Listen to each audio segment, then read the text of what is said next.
Hello again and welcome back to Shirts and Giggles. Thank you so much for all those of you that have liked, subscribed, whether it's here or on social media and have been engaged in conversations with us.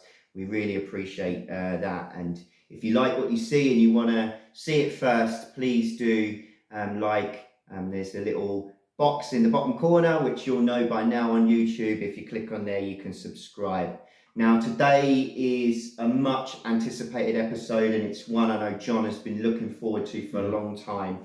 We are going to talk about goalkeeper shirts. Now, I have worn a goalkeeper shirt today because I prepare thoroughly for all episodes. So I've got the Llantwit Major one, which I spoke about in a previous episode, the special editions episode.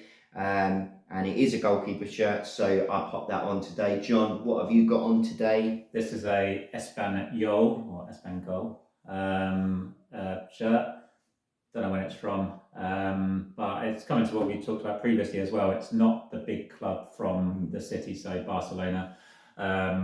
It is Espanyol with Barcelona. Yeah. I had to test myself there. Great that you've done your research. Yes. not sure what year the shirt's from, not sure what city the club are from. But I liked the shirt from, it was playing FIFA back in the, whatever old FIFA it was. And because I didn't want to be Barcelona, was going through Espanyol. And then they actually had a player called Jonathan that played for, it's like a Brazilian but called Jonathan. So, it was, that did it for me. But I like the shirt.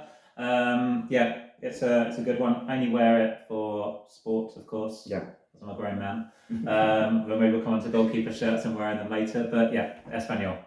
So and as I posted on Instagram a little while ago, my Spanish club has always been Espanyol since the day I went to Barcelona and saw their stadium. So you're always welcome here in an Espanyol shirt. So yes, today we are going to talk about goalkeeper kits or goalkeeper shirts and question whether I guess they're crimes against fashion or indeed the best piece of decoration on the pitch. I will finally tell my story about why I don't believe adults should wear goalkeeper shirts. We'll come to that. I feel like I've over-teased it to some extent. I've been on the edge of my seat for ages. And the story itself will be ultimately disappointing, but we will come to it. So again, we've spoken a little bit ourselves about growing up in the 90s. If anything, the golden age of football kits as a whole, but definitely goalkeeper shirts. I've mentioned how excited you've been about today's episode, John. What is it about goalkeeper shirts and the episode today that makes you so excited? Why were children designing goalkeeper shirts in the 90s, I think, isn't it? So, children on drugs. Go out there and just draw some lines. Yeah. It's, we have touched on this previously. I think there's two things for me. One is they were so big. And was that, some psychology thing that to scare the marauding attackers as they're going through? But yeah, just the fact they were so huge, just the weirdness of how they looked. But also I think it comes back to some of those big goalkeepers from our youth. And I think goalkeepers used to have a bit more stature in those days. I think, you mentioned in a previous episode about the old Celtic keeper, Bonner, that had saved a penalty. And I certainly think that, going back, I mentioned these before, people like Shaka Hislop, David Seaman, of course, Edwin van der Sar back in the 90s. I know he was around for Man United later on. Cernacek, etc. Some of those, Ludo McCloskey for West Ham, those, Neville Southall, just keep naming them up. Yeah. So, so it's going to be a good episode. Jan Stachel of QPR famously. So, just those big names back when we were growing up that were wearing these rather large, rather garish shirts. Yeah, and I think if we're talking about 90s goalkeepers and goalkeeper shirts, you've got to mention Jorge Campos, the Mexican goalkeeper. I read up a bit on him a bit this week. Obviously, designed his own shirts in the 90s. I think he only owned highlighter pens, judging by the colours that they were, but.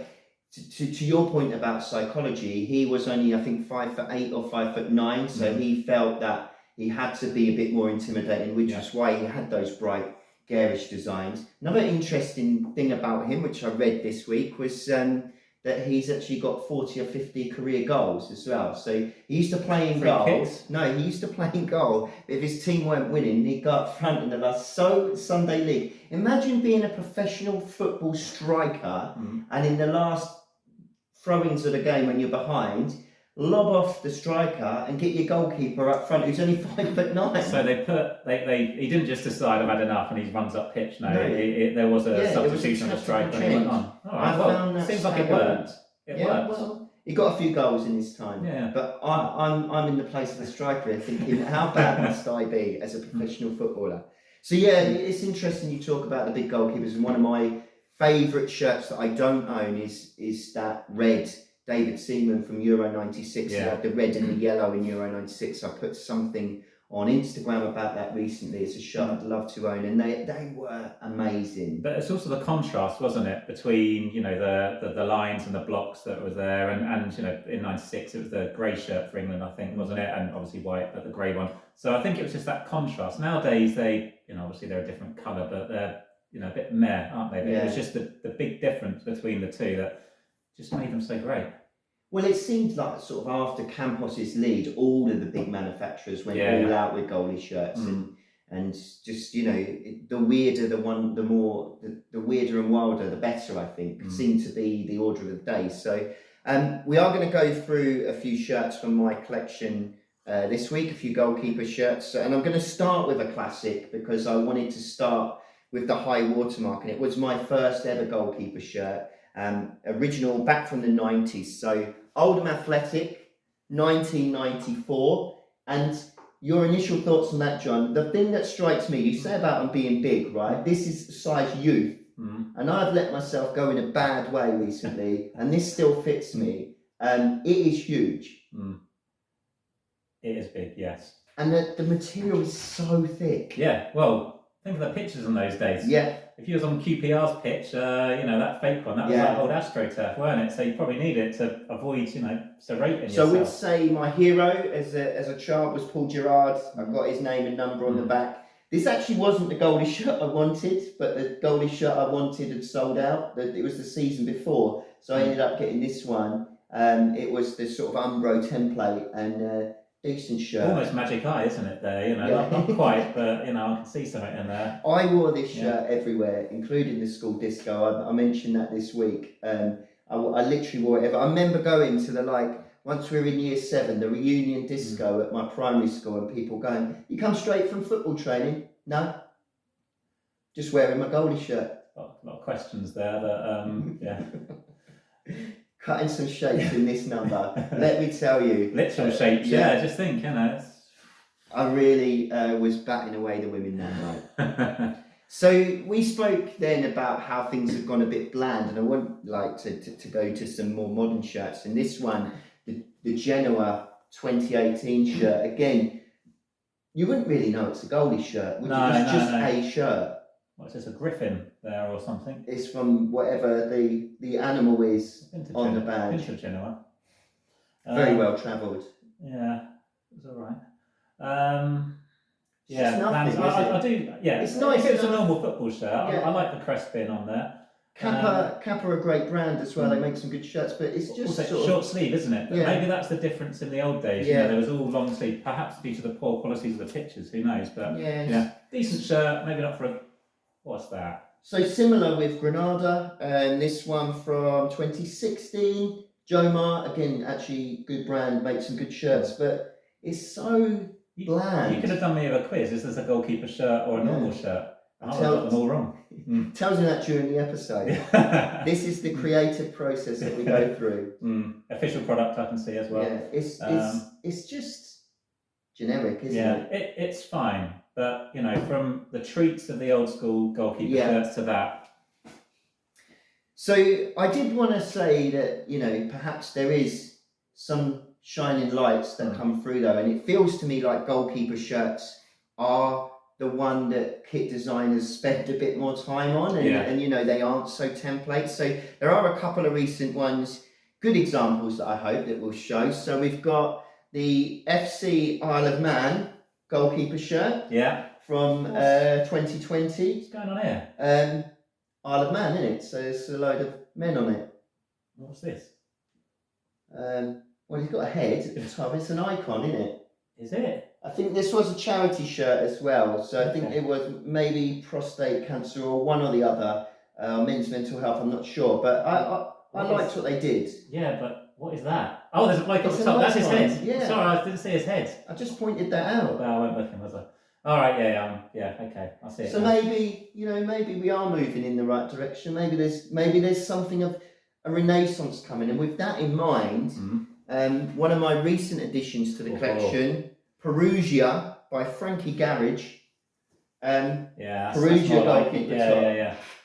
This feels like a bit of a throwback. Yeah. And I love it. And a butterfly's wings. When I put this on Instagram this week or last week, I think it was, a lot of positive comments on this. So nice badge as well. Actually. Yeah, nice shiny badge. Yeah. Perugia are a big team in the noughties, but fallen on hard times. I think they went bankrupt, but they're still rocking a quality goalkeeper shirt, which is something I like to see. So, just gives you a flavour of a few of the shirts in the collection, and I do feel that goalie shirts generally have gone a bit bland, but perhaps there might be something of a renaissance on the way. As I've said in the past, I've got strong feelings on adults in goalkeeper shirts, and this all harks back to probably the early noughties or late 90s, when I was on the way back from a Southampton game and had stopped at a motorway service station. Do you remember what one? I don't. Okay. A nameless motorway service station. Yeah. And there was a man who must have been in his 40s or 50s wearing one of the old school, like orange, and I'll drop the picture of it in this video, wearing the goalie shirt, complete with elbow pads, just stood in the motorway service station. And I believe he had a Southampton lunchbox as well. This was after the game. Okay. So there was a lot going on there. Yeah. But in my head, at that moment, I thought, why do they even sell adult goalie shirts? Who's buying one apart from this guy here? How old was you at the time? I would have been a child. I would have been probably a teenager of some description. Okay. But he was too old to be wearing a goalie shirt. But then it comes to that debate, wearing actual football shirts out. What is the age? Should a middle-aged man ever wear a football shirt as well? Goalkeeper shirts, I'd say definitely not. Football shirts, there seems to be a debate around it. As in I say I wear mine for cycling, football, running, that sort of thing. But out just on the town, don't know. I think you've got to either be playing five-a-side, doing something, and being a goalkeeper to wear one of those old 90s. Or if you're Shaka Hislop, I expect you to be in a 90s goalie shirt. If I ever bump into you in a street, I expect you to be having Dr. Martens on your front or whatever it is. I say the only other time I wear football shirts is motorway service stations. Seems like I'm not going to West Ham lunchbox. So, I mean, with that in mind, perhaps I should soften my stance. I just felt there was no sadder sight than that man at that moment. Southampton had probably lost because they'd played. So it's the elbow pads, I think, just standing in a motorway service station wearing a 90s goalie shirt that was particularly garish. I thought, who goes into the club shop and thinks, that's the shirt I want and I'm going to wear it? So this reminds me of, I was at the Withdean Stadium some time ago, Brighton's old stadium. Yeah. And I was watching Brighton play Nottingham Forest. I was in their weigh-ins with my good friend at Sports Forest. And could you see the pitch through the athletics track? Unlike West Ham, yes, I could. So I remember there was a man, and he was wearing I think it was an old school goalkeeper shirt then. Why he was on that track, I don't know. He was a fan. I think he was inebriated as well, yeah. And he was pretending to run around the track, and he was wearing a goalkeeper shirt. No lunchbox. I think that tells you everything you need to know. I'll have to ask my pal, what was he doing? And the steward seemed to be watching him, but I wasn't really allowed to go there. Anyway, goalkeeper shirts in weird places. On potentially weird people, it seems. Yeah. So it does feel like there might be some moves towards going back towards the 90s, and perhaps we are in a renaissance. So I've also got a CD Lojo shirt from a couple of years ago. this was Classic Football Shirts were the sponsor, hence the reason it was easy to get a hold of. We spoke in the special editions episode about food and drink, sponsored by a local fish company, so there's prawns on it. Are we going back in the direction that we've got something to cling on to, harking back to the glory era of football shirts, or goalie shirts, I should say? Do you like shell on prawns? Of course I don't. Yeah, no, I thought so. Very difficult, very messy, and is it worth it in the end? I like chicken nuggets more. Very bland, very beige, yeah. Are you hopeful that we're at the start of a goalie shirt renaissance? Tentatively, yes. I don't want to get my hopes up. I say until I see Shaka Hislop coming back in, and sporting the massive shirts of the 90s, a bit like when we were younger. Jungle was massive, so it was football goalkeeping shirts. But yeah, hopefully the corner's turning, because that, like we said previously, that's where designers can have more artistic license without putting people off from wearing them. But then who buys these things as well? Well, and I also don't. Well, if you just don't sell them, you know, at the end of the day, it could be something that's out on the pitch. If you're not going to sell many, although there are collectors who will always go for the more weird and wonderful shirts. So myself included, and Llantwit Major, another shout out to that club actually, because they've done great with their goalie shirts in the last couple of years. There's some really good ones by Tour Sport, and I would urge anyone to go and look them up, because there's some really good ones. One that I was hoping that would arrive for today's episode, but unfortunately Royal Mail have let us down on that. Said it would be here by 1:15. We're now at 1:20, and we could postpone the filming no longer as our subscribers wanted us. Sad times. Sad times. Thank you to all the work that the Royal Mail do. We are going to close for today's episode on goalie shirts. I hope it's given you a bit of a whistle-stop tour of my collection. What are your thoughts on goalie shirts? What are your thoughts on adults wearing goalie shirts when not keeping goal? Should it be banned in public? I think if we could get one of them change petitions up and running, it might be a route to go down on this. I feel like we get to 100,000 signatures very quickly on that one. Maybe just in motorway service stations. That's reservation for them or something. There would need to be clauses within. Yeah, exactly. Yeah, I think we all understand that. Please do drop any comments. Please do like and subscribe. Again, follow us on the socials, at Shirts and Giggles UK on Instagram and at Shirts and Giggles on Facebook. We really appreciate your engagement and really would love to get you involved on this particularly thorny issue of adults wearing goalie shirts. What are your favourite goalie shirts, your favourite memories? What do you remember from your youth, or when is the golden age of goalie shirts? Next week, we are going to be talking about the clubs and countries' shirts that we would never own in our collection for whatever reason. We will come on to that next week. But for today, thank you again for tuning in, and we will see you next week. Bye-bye. Bye-bye for now.